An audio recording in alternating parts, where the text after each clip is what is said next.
Madame la Première adjointe, chers collègues, je suis au regret de vous dire que le projet de budget 2022 qui nous est présenté aujourd'hui n'est pas très rassurant pour les Lillois.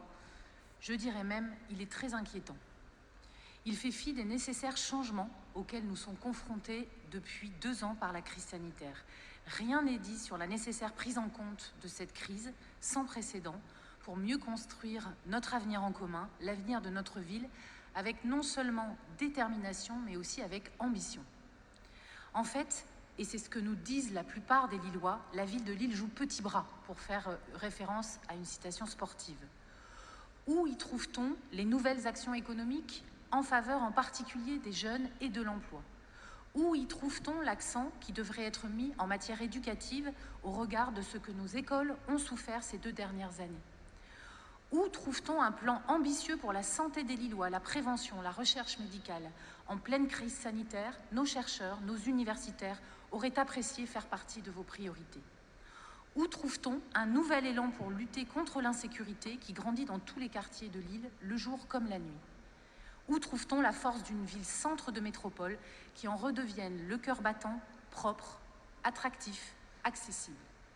Chers Lillois, vous qui nous regardez ce soir, ouvrez les yeux. On vous propose un budget qui augmente les impôts des Lillois et n'engage aucun effort ni économie pour mieux gérer notre ville.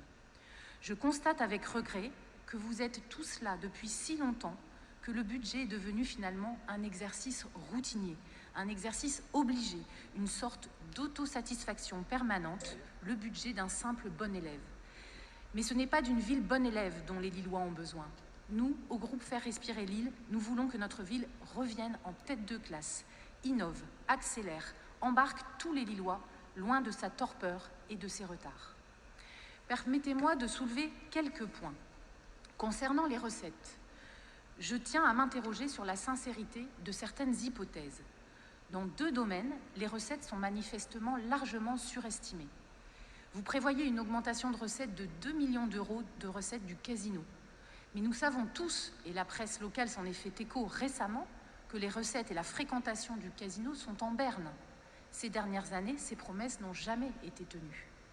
De plus, prévoir 3 millions d'euros supplémentaires de recettes des forfaits de post-stationnement, c'est-à-dire les amendes, soit une hausse de 150%, c'est du jamais vu.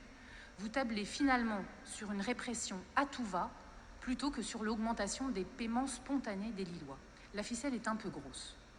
Inversement, sur certaines recettes, on voit que c'est largement sous-estimé. Sur la fiscalité, votre budget n'intègre pas, concernant les taxes foncières, la revalorisation des bases de 3,4%, calculée et proposée par l'État, mais seulement 2%. C'est quand même étonnant, voire absurde. Permettez-moi donc de douter de votre sincérité quant à l'évaluation des produits de la fiscalité. Je me permets une incise concernant l'échange de tout à l'heure sur la fiscalité. Vous avez omis de mettre au vote la délibération sur le taux de fiscalité.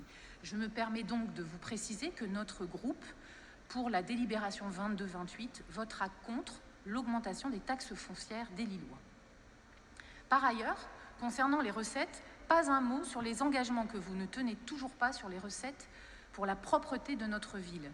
Je pense en particulier à la négociation avec la MEL au sujet des 12 millions d'euros dépensés chaque année indûment par la commune qui devraient nous être reversés pour le nettoiement des voiries. Enfin, vous inscrivez des recettes de l'État bien prudentes. C'est certainement sans arrière-pensée politicienne. On observe pourtant que le Fonds national de péréquation, cette année encore, vient abonder nos ressources de plus de 3 millions d'euros.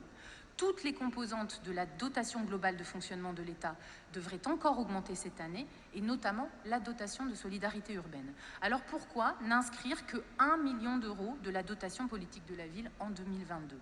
Peut-être faut-il vous rappeler que l'État et son gouvernement sont au rendez-vous et que les promesses sont tenues concernant la cohésion des territoires, la compensation de la suppression de la taxe foncière ou encore l'arrêt de la spirale baissière que nous avons connue ces dernières années pour la DGF.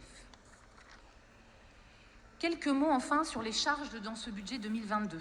Quel aveu d'échec sur une meilleure gestion des deniers publics. Vous prévoyez des charges générales cette année en hausse de 7,3%, alors que la commune de Lille est déjà 7% au-dessus de la dépense par habitant que la moyenne des villes de 100 000 habitants, de plus de 100 000 habitants. En réponse à votre interpellation tout à l'heure auprès de ma collègue Vanessa Duhamel sur les 4,4 millions d'euros que nous pourrions enlever des charges, eh bien je vous propose des économies sur les achats, notamment grâce à l'utilisation de la centrale de la MEL, des économies sur une meilleure intégration des deux communes, Hélène et l'Homme, dans les dépenses, bref, des économies d'échelle.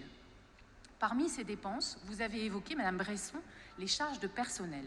Elles augmentent quand même dans ce budget 2022 de 5 millions d'euros. Est-ce bien raisonnable alors que Lille a déjà des dépenses de personnel supérieures de 22% à la moyenne nationale des villes de même taille? Alors aussi que le temps de travail a été normalisé depuis le 1er janvier 2022, ce qui permet à notre ville de récupérer près de 6% du temps de travail. Alors oui, nous aussi, nous sommes reconnaissants envers le travail du personnel municipal.